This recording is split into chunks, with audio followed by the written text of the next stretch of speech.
नमस्कार, आप देख रहे हैं IBC 24। मैं हूं आप सभी के साथ रचना नितेश। बुलेटिन में बहुत बहुत स्वागत है आपका। रुक करेंगे खबरों का। बिहार में चुनाव प्रचार कर रायपुर लौटे सीएम भूपेश बघेल। लॉकडाउन के दौरान बिहारियों को नहीं मिली मदद, ये उन्होंने कहा। वहीं भूपेश बघेल ने यह भी कहा कि मदद नहीं मिलने से बिहार के लोगों में काफी गुस्सा है। तो वापस लौटने के बाद भूपेश बघेल का बयान सामने आया है। उन्होंने ये भी कहा कि दिल्ली और मध्य प्रदेश भी वो गए थे। राहुल गांधी को छत्तीसगढ़ आने का उन्होंने न्योता भी दिया है। वहीं स्थापना दिवस पर राहुल गांधी ने आने की सहमति भी दी है। इसके साथ ही बस्तर में स्टील प्लांट के छोटे यूनिट लगाने की उन्होंने बात कही, जिससे ज्यादा लोगों को रोजगार मिल सके। इसके साथ ही C और D कैटेगरी के जिलों में उद्योग लगने की बात भी उन्होंने कही है। वहीं रमन सिंह केवल MOU करते रहे हैं। रमन सिंह किस दुनिया में है पता नहीं, सवाल के जवाब में उन्होंने ये भी कहा। तो दिनों के दिल्ली, बिहार और मध्य प्रदेश के दौरे से सीएम भूपेश बघेल वापस लौटे हैं और वापस आने के बाद उन्होंने मीडिया से बातचीत में काफी सारी चीजें कही। लॉकडाउन के दौरान बिहारियों को मदद नहीं मिलने की उन्होंने जहां बात कही, वहीं ये भी कहा कि मदद नहीं मिलने की वजह से बिहार के लोगों में काफी गुस्सा है। बिहार के लोग बहुत गुस्से में हैं, क्योंकि कोरोना काल में जो लाखों लोग बिहार वापस हुए, उनके कोई इंतजाम नहीं किया गया। लोग जहाँ काम कर रहे थे वापस जाने के लिए बाध्य हो गए। अभी भी वापसी लगातार जारी है। पता नहीं रमन सिंह किस दुनिया में जी रहे हैं। जो हमारे पास जगह है और हम इतना बड़ा स्टील प्लांट नहीं लगाएंगे, छोटी यूनिट लगाएंगे, तो C और D कैटेगरी के जो डिस्ट्रिक्ट हैं वहाँ हम ज़्यादा लोगों को सुविधाएं दे रहे हैं। मरवाही उपचुनाव में जैसे जैसे मतदान की तारीख नजदीक आती जा रही है, प्रचार के साथ बयानबाजी भी अब यहां तेज होती जा रही है। भाजपा और कांग्रेस के नेता एक दूसरे पर आरोप प्रत्यारोप लगा रहे हैं। तो वहीं चुनावी मैदान से बाहर हुई जनता कांग्रेस छत्तीसगढ़ भी यहां चुनावी मुद्दा बनती जा रही है।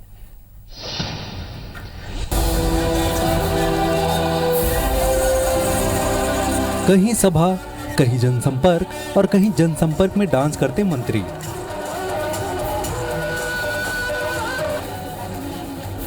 ये तस्वीरें मरवाही विधानसभा उपचुनाव के दौरान की हैं। मरवाही में डेरा जमाए कांग्रेस के प्रदेश अध्यक्ष मोहन मरकाम ने एक बार फिर शराब का मुद्दा उठाते हुए कहा कि हम शराब नहीं पीते, इसलिए हमें रेट भी नहीं पता।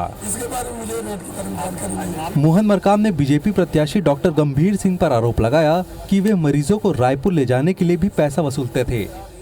सूचना मिली है, जो भी यहाँ से मरीज जाते थे उनके साथ भी अन्याय किया है। उनकी सेवा न करके अनाप शनाप रेट में, यहाँ तक कि कोई किसी की डेथ हो गई थी और उनको जब तक पैसा नहीं दिया गया उनको छोड़ा नहीं गया, उनकी लाश। इससे साफ जाहिर होता है कि उनके मन में सेवा भावना नहीं है। इधर कांग्रेस प्रत्याशी ने जिला निर्वाचन अधिकारी से जनता कांग्रेस छत्तीसगढ़ की शिकायत करते हुए कहा कि मरवाही में ना तो उनके प्रत्याशी हैं और ना ही उन्होंने किसी को समर्थन किया है। इसके बावजूद सभाएं करने पर JCCG नेताओं के खिलाफ कार्रवाई होनी चाहिए, जिस पर रेणु जोगी ने कहा कि जनता की अदालत सबसे बड़ी है। कांग्रेस के नेता मेरे पति के निधन के बाद उनका अपमान करना बंद करें, नहीं तो वो निर्वाचन आयोग से शिकायत करेंगी।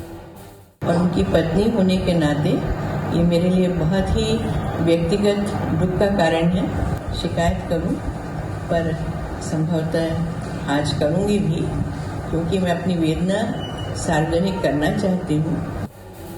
वहीं बीजेपी के प्रदेश अध्यक्ष विष्णुदेव साय ने 4 गांव का दौरा कर प्रचार किया। साथ ही पूर्व मंत्री रामसेवक पैकरा के साथ 4 गांव में चुनावी सभा भी ली। विष्णुदेव साय ने कांग्रेस को डरी हुई बताते हुए कहा कि मरवाही में जीत के लिए वे साम दाम दंड भेंट सब अपना रहे हैं। हमको नहीं लगता कि ये लोग सफल हो पाएंगे। कांग्रेस बहुत डरी हुई है, इसलिए साम दाम दंड भेद हर चीज का उपयोग कर रही है। धन बल बाहुबल सबका उपयोग कर रही है। मरवाही में चुनावी शोर और सियासी घमासान अपने पूरे शबाब पर है। अब मतदान में सिर्फ 10 ही दिन बचे हैं। ऐसे में हर कोई वोटर को अपने पक्ष में करने के लिए पूरी ताकत झोंक रहा है। शरद अग्रवाल, IBC 24, मरवाही।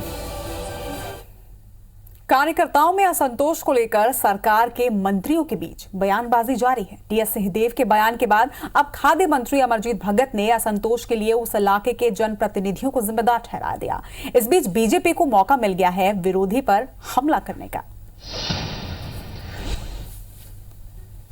स्वाभाविक है कि ये भाव है, इसको नकार करना जानते हुए एक सच्चाई को नकारने जैसा हो जाएगा कि लोगों के मन में एक असंतोष है। बहुत समय बाद सरकार आई है और कार्यकर्ताओं को वो रिस्पांस नहीं मिल रहा, ये वो महत्व नहीं मिल रहा जो उनको उम्मीद थी कि उनको मिलना चाहिए। ऐसी स्थितियां हैं।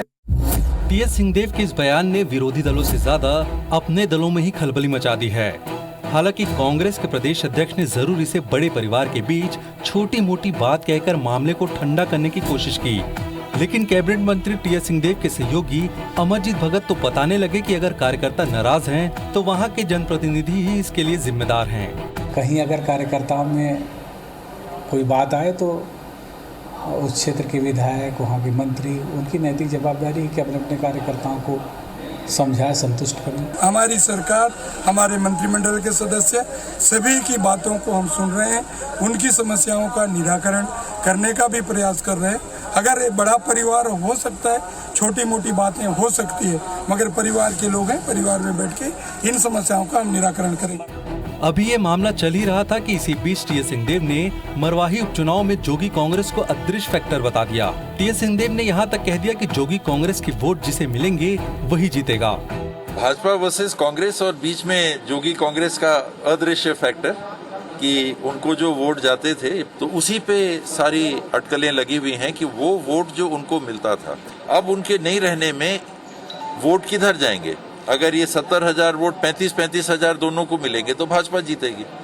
अगर 40,000 कांग्रेस को मिलेंगे और 30,000 भाजपा को मिलेंगे तो कांग्रेस जीतेगी। पूरे मसले पर मंत्रियों की बयानबाजी ने बीजेपी को मौका दे दिया है। बीजेपी नेता सिर्फ सरगुजा में ही नहीं पूरे राज्य में असंतोष बता रहे हैं। स्वास्थ्य मंत्री जी ने ये बयान दिया कि असंतोष है, न केवल अंबिकापुर में, करीब करीब प्रदेश भर में यही स्थिति बनी हुई। मरवाही उपचुनाव के बीच बड़े नेताओं में कार्यकर्ताओं की नाराजगी को लेकर बयानबाजी पर सियासत चल रही है। बीजेपी इसका फायदा उठाने की पूरी कोशिश कर रही है। Bureau report IBC 24। चलिए, और इस विषय पर चर्चा करने के लिए इस वक्त हमारे साथ जुड़ रहे हैं कांग्रेस से नेता रमेश वर्लियानी जी। रमेश जी, आपका बहुत बहुत स्वागत है IBC 24 में। नमस्कार। नमस्कार रमेश जी, आपको भी पता है कि कल से लेकर आज तक में क्या कुछ चल रहा है, और अभी जो अमरजीत भगत जी का बयान सामने आया है जिसमें उन्होंने कहा है कि जनप्रतिनिधि संतुष्ट होंगे तो कार्यकर्ता भी संतुष्ट होंगे। ये जनप्रतिनिधि कौन, किसके बारे में ये कहा गया है, ये आपसे हम जानना चाहते हैं। देखिए, जनप्रतिनिधि का मतलब उनका ये है कि जो कार्यकर्ताओं की शिकायतें हैं या कोई पीड़ा है जी, तो उनको दूर करने का काम उस इलाके के जनप्रतिनिधि का है जी। असल में इसके पीछे जो सिंहदेव साहब के सामने जो पीड़ा लोगों ने व्यक्त की है ना, वो उसका मूल कारण ये है कि 15 साल के रमन राज में जो सरकारी सिस्टम है वो इतना नकारा हो चुका है कि आम आदमी, जिसमें हमारा कार्यकर्ता भी शामिल है, सरकारी दफ्तरों में जो काम समय पे होना चाहिए, टाइम लिमिट पे होना चाहिए, वो नहीं हो रहा है। उसको दुरुस्त करने की आवश्यकता है। मेन चक्कर ये है तो जो 15 साल का डेडलॉक है, 15 साल की जो बुराइयां हैं वो 1 साल में, 1.5 साल में खत्म हो जाए ऐसा तो नहीं है। उसके बावजूद भी भूपेश बघेल मुख्यमंत्री जी ने इस दिशा में प्रयास किया है, और इसीलिए हम लोगों ने राजीव भवन में मंत्रियों की ड्यूटी लगाई थी कि मंत्रीगण हर हफ्ते राजीव भवन में बैठेंगे और आम आदमी या कार्यकर्ता जो भी अपनी शिकायतें ले आएगा उसकी त्वरित सुनवाई होगी, उस पर कार्रवाई करने के लिए अधिकारी कर्मचारियों को निर्देशित किया जाएगा। लेकिन दुर्भाग्य से कोरोना काल के चलते हुए वो प्रक्रिया बंद हो गई है, इसलिए उस बात का असंतोष कार्यकर्ताओं में है। लेकिन ये ऐसी कोई बात नहीं है जिसको लेकर भारतीय जनता पार्टी वाले इतनी हाय तौबा मचा रहे हैं। लगता है भारतीय जनता पार्टी के नेताओं के पास कोई मुद्दा नहीं है, इसलिए एक अच्छी टिप्पणी को भी, सिंहदेव साहब की टिप्पणी को भी जबरदस्ती विवाद का विषय बनाना चाहते हैं जी, तो किसी भी दृष्टि से उचित नहीं। चलिए रमेश जी, आपने काफी अच्छा संतुलन यहाँ पर बना दिया। हालांकि मैं आपको दोनों ही मंत्रियों के बयान के बारे में एक बार फिर से आपसे प्रतिक्रिया लूंगी। यहाँ पर हमारे पास बीजेपी से नवीन मार्कंडे जी जुड़ रहे हैं। आपका बहुत बहुत स्वागत है। नमस्कार। नमस्कार। नवीन जी, ये तो अक्सर देखा गया है कि अगली पार्टी जो विपक्ष की पार्टी होती है वो अगली पार्टी पे पलटवार करती है, लेकिन यहाँ पर कांग्रेस में आपस में ही पवार पलटवार हो रहा है और असंतोष की बात भी चल रही है। हालांकि ये जैसा रमेश जी ने अभी संतुलन बनाया, उन्होंने कहा कि ये असंतोष वाली जो चीज है ये कार्यकर्ताओं के साथ की है और वो टिप्पणी बनाई जा रही है। अब आप क्या कहेंगे? कार्यकर्ता, कल जो टी.एस. सिंहदेव जी का बयान आया, उसके बाद अमरजीत जी का बयान आया और उसके साथ ताम्रध्वज साहू जी का भी बयान और मरकाम जी का भी बयान, तो ये लगातार अंदर ही अंदर चीजें चल रही है। आपको क्या लग रहा है, असंतोष है कांग्रेस में?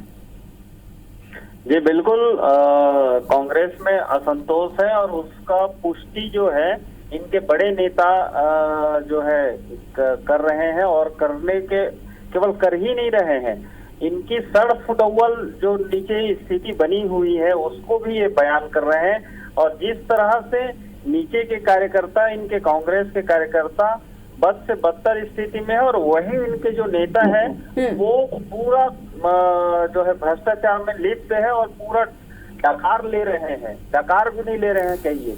और इस कारण से इनके नीचे के जो कार्यकर्ता और बड़े के कार्यकर्ता और मंत्री इनके जो कार्यकर्ताओं को सह नहीं दे रहे हैं, उनको कोई किसी प्रकार का उनसे भेंट मुलाकात, तो उनकी बातें सुन नहीं रहे हैं, नीचे की घटनाओं पर कोई इनका कोई असर नहीं हो रहा है, कोई इनके कान में जू नहीं चल नहीं रहा।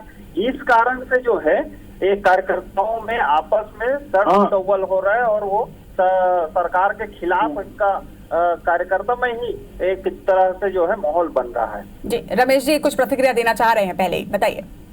देखिए, मार्कंडे जी की बातें तो ऐसी ही सतही बातें हैं। अरे जो भट्टा बैठाल के गए 15 साल में सिस्टम का, उसको ठीक कर रहे हैं मार्कंडे जी। कार्यकर्ता में असंतोष नहीं है, जो पीड़ा हम लोग महसूस करते हैं वही बता रहे हैं। आप बताइए, और आप क्या बात करते हो? डॉक्टर रमन जी ने 2018 के चुनाव के पहले कहा था कितने बड़े भारतीय जनता पार्टी कार्यकर्ता 1 साल कमीशन न लें तो भाई सरकार लौट आएगी। कमीशन खोरी तो भारतीय जनता पार्टी के रग रग में समाई हुई है, तो इनको तो लगता है। नवीन जी बात रखने दीजिए रमेश जी को, फिर आप बात करेंगे। एक बार रमेश जी को अपनी बात रखने दे दीजिए, उसके बाद फिर आप भी अपनी प्रतिक्रिया जरूर दीजिएगा। तो भारतीय जनता पार्टी की कमीशन खोरी की जो आदत है उससे वो मुक्त कभी भी नहीं हो पा रहे हैं। वो सोचते वो कमीशन लेते थे तो वो परंपरा यहाँ भी होगी, लेकिन हमारे मुख्यमंत्री भूपेश बघेल जी उस सिस्टम को ठीक करने में लगे हैं। जैसे निवेश नहीं आ रहा था औद्योगिक क्षेत्र में, इसलिए हमने एकल सिस्टम रखा है उद्योग नीति में। नई उद्योग नीति में एकल सिस्टम है कि उद्योगपति आएगा, एक खिड़की से सारे काम हो जाएंगे। 15 साल में वो काम रमन सिंह जी नहीं कर पाए। अमेरिका घुमाए, यूरोप घुमाए, बड़े बड़े औद्योगिक सेमिनार कर लिए, कुछ नहीं हुआ। हमने बिना सेमिनार किए यहाँ उद्योगों की झड़ी लगा दी। और तो और गन्ने से और धान से एथेनॉल बनाने के एक जो स्कीम है उसके माध्यम से किसानों की आमदनी बढ़ेगी और यहाँ नए रोजगार पैदा करेंगे। उस योजना को केंद्र से हमने मंजूरी भी ले ली 1 साल के लगातार प्रयास के बाद। ये होता है काम। नवीन जी, यानी रमेश जी का कहना है, सीधा आरोप है कि कार्यकर्ताओं में और पार्टी में जो असंतोष इस वक्त चल रहा है वो सारी की सारी बीजेपी की देन है। 15 साल में ये सारी चीजें बीजेपी ने की हैं, इस वजह से असंतोष है, क्योंकि मुखिया तो सारी चीजें ठीक करने की कोशिश कर रहे हैं, इनका ये कहना। देखिए ऐसा है, रमेश जी बड़े वरिष्ठ लीडर हैं कांग्रेस के। मुझे तो हंसी आ रही है कि इनके कांग्रेस के कार्यकर्ता नेता में अगर सख्त फुटअव्वल हो रहा है, झगड़े हो रहे हैं, असंतोष कहां सर फुटअव्वल हो रहा है भाई? क्या लेना देना है।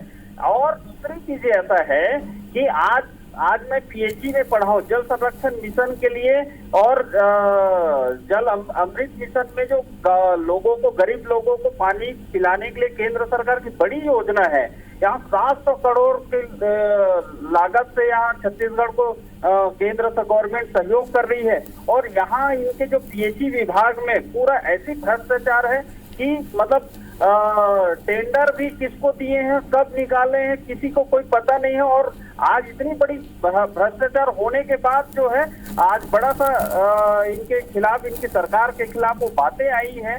तो और चलिए नवीन जी, मुझे लग रहा है कि हम मुद्दे से भटक रहे हैं। दरअसल हमारा मुद्दा ये है कि आखिर टी.एस. सिंहदेव के बयान पर इतना घमासान क्यों मचा हुआ है। इसीलिए तो कह रहा हूँ, नवीन जी को मैं बता दूं कि हमारे संज्ञान में आया तो हमने कार्रवाई भी कर ली कि यहाँ के लोगों को कंपनी आदि काम मिलना चाहिए, नहीं बाकी लोगों को। इनके कांग्रेस में जो है आपस में सड़ फुटअव्वल है और नेताओं में, जैसे मुख्यमंत्री जी आपका टी.एस. सिंहदेव जी से सीधे वो बात नहीं करते हैं। इनके गृह मंत्री जी का अरे, कोई चलता ही नहीं है। आप मुगालते में मत रहिए भाई। बड़ी बड़ी घटनाएं हो रही है उसमें उनकी कोई प्रतिक्रिया नहीं आती, उनकी आप कोई मुगालते में एक्शन मत रहिए नहीं होता। मार्कंडे जी, तो ये मुख्यमंत्री सारी और चीजों में तो सिंधिया साहब के बीच अच्छा तालमेल है। चलिए, मुझे लग रहा है कि हम शायद मुद्दे से भटक रहे हैं। मैं एक आखिरी सवाल रमेश वर्लियानी जी से करूंगी। आपने कहा रमेश जी कि ये सतही बात है, लेकिन गहराई में क्या है ये शायद कांग्रेस को ही पता होगा, क्योंकि जिस तरीके से पहले टीएस सिंहदेव जी का बयान आता है, उसके बाद उस पर मोहन मरकाम जी का बयान आता है, अमरजीत भगत जी का बयान आता है और उसके बाद ताम्रध्वज साहू जी का भी बयान आता है। तो ये मुझे लगता है कि शायद ये वक्त ही बताएगा कि सतही बात अगर ये सारी है तो कांग्रेस की गहराई में क्या है। चलिए, आप दोनों ही हमारे साथ जुड़े और अपनी बात आप लोगों ने रखी, इसके लिए बहुत बहुत शुक्रिया। रायपुर में ड्रग्स तस्करी मामले में आज एक और बड़ा खुलासा हुआ है। राजधानी की पुलिस ने कोकीन सप्लाई मामले में एक जवान के भाई की मिली भगत का खुलासा किया है। गिरफ्तार किए गए ड्रग तस्करों के साथ जवान का भाई मिला हुआ था और ड्रग्स के कारोबार में उसकी मदद करता था।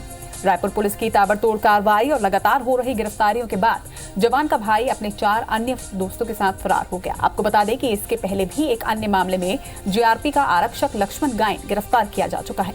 हालांकि आज जो पुलिस ने खुलासा किया है वो एक अन्य जवान है।